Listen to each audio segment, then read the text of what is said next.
For every tiny creature born in the ocean, there are 99 others that won't survive to adulthood. It's easy to assume that means a violent end, a microscopic slaughterhouse, but modern science tells us a very different story.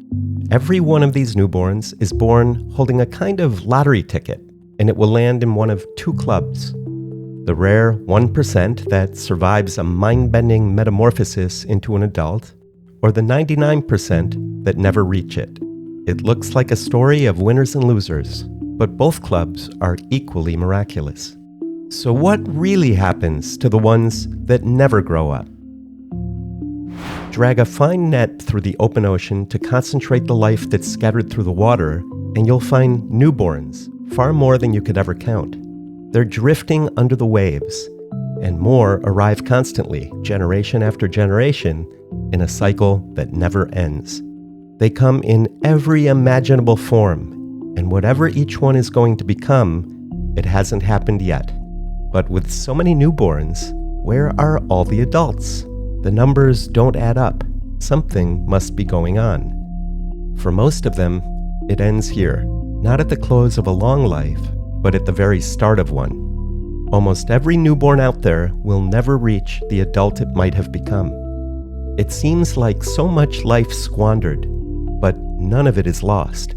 They belong to the 99% club. Each one carries energy and nutrients, and as its journey ends, that material returns to the water, broken down and recycled by the ocean's smallest life, then carried back up through everything larger. They become the base of our entire food web. But it's not the bloodbath you'd picture. Recent research suggests the open water is far less of a killing ground than scientists long assumed. The truth is gentler. The ocean is vast, and life is spread thin. Every newborn has to find food, drift to the right place, and pick up the cues that tell it where to settle, all before its clock runs out. Most never do. But a rare few do make it through. They find food, ride the right currents, and reach a place where they can finally stay and thrive. And then they transform completely, remaking themselves into their adult form. They belong to the 1% club. These are the architects of the sea, the reef builders, the shells, the structure, the living scaffolding that everything else grows on, hunts in, and hides among. The few that finish the journey become the framework of the entire marine world. Take this hydrozoan.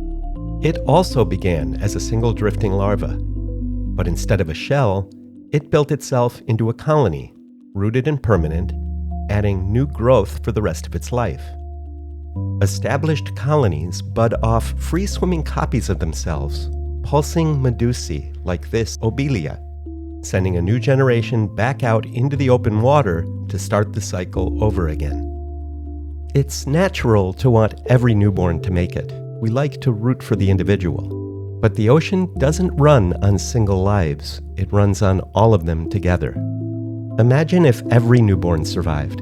There wouldn't be enough food or space for them all.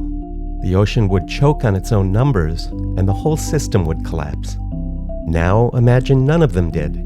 Nothing reaches adulthood, nothing gets built. Life simply runs out. And with ocean life out of balance, all life would follow. One club becomes the foundation everything runs on, the other becomes everything built on top of it. The ocean doesn't need one to win, it needs both. We don't know which club each newborn will join. After a few days, it may transform and thrive, or it may dissolve quietly back into the currents that carry it. For every miracle that beats the odds and reaches adulthood, there are 99 others whose shorter journeys were just as much of a miracle, equally essential to the living machine we call the ocean. Thanks for joining us on today's look inside the Microcosmos. We hope you'll consider subscribing to our channel so you won't miss our next adventure.